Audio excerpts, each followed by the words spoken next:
As we saw in the last video, there are 3 steps to making a suggestion.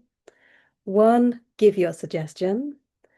2, give a reason or reasons for the suggestion. And number 3, repeat the suggestion. So if we take the example that we looked at in my last video, we were giving a suggestion for marketing a company's products. I think we should focus more on social media advertising. Recently, most of our customers have come from Instagram and TikTok. Also, social media is cheaper than TV or newspaper adverts.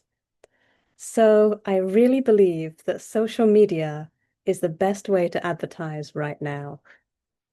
So that's our suggestion. Now, to make this suggestion stronger, we're going to focus on part 2, giving the reasons for your suggestion.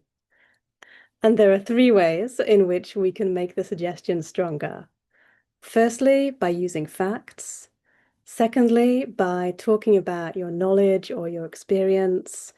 And thirdly, by using emotions. Let's take a look at the first one now, facts. So you've included 2 already. To make your facts stronger, you can use some figures, numbers, and statistics. For example, you could say, last quarter, 65% of our new customers came from Instagram and TikTok ads. There, you've got the figure 65, so it makes it more accurate, it makes the fact stronger, and it makes your suggestion stronger. Another example is social media ads cost about 40% less than traditional newspaper or TV ads. Some more useful phrases you could say here are, according to a customer survey we did in April, based on the data, recently we have seen that our competitors are getting good results by... Now let's take a look at number 2, the second way to make your suggestion stronger, talking about your knowledge and your experience. I've worked on several campaigns over the past years, and social media always gives us faster results. In my experience, platforms like Instagram and TikTok are especially effective for promoting new products.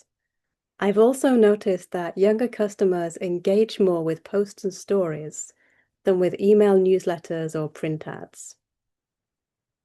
Notice that in that example, I'm letting everyone know that I have experience with this topic.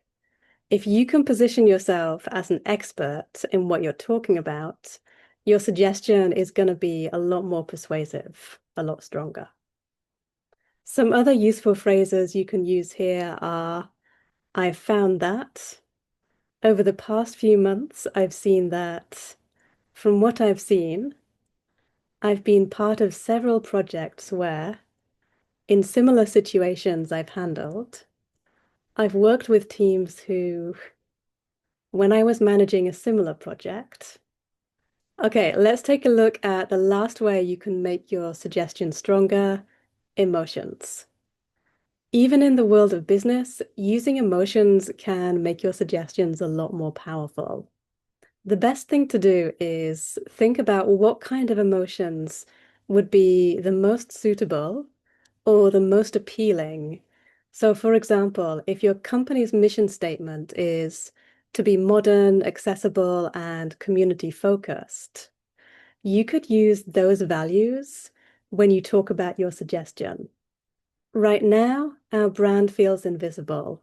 We're doing good work, but hardly anyone knows about it. Social media gives us a chance to connect with people in a real human way.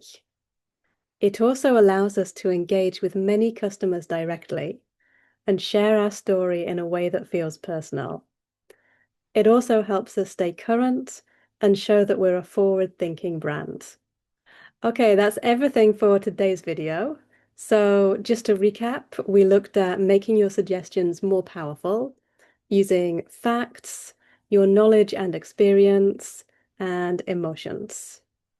Of course, you don't just have to choose one. In real life, most people use a mixture of all three. If you found this video useful, please like and subscribe. Good luck with your English studies and see you next time.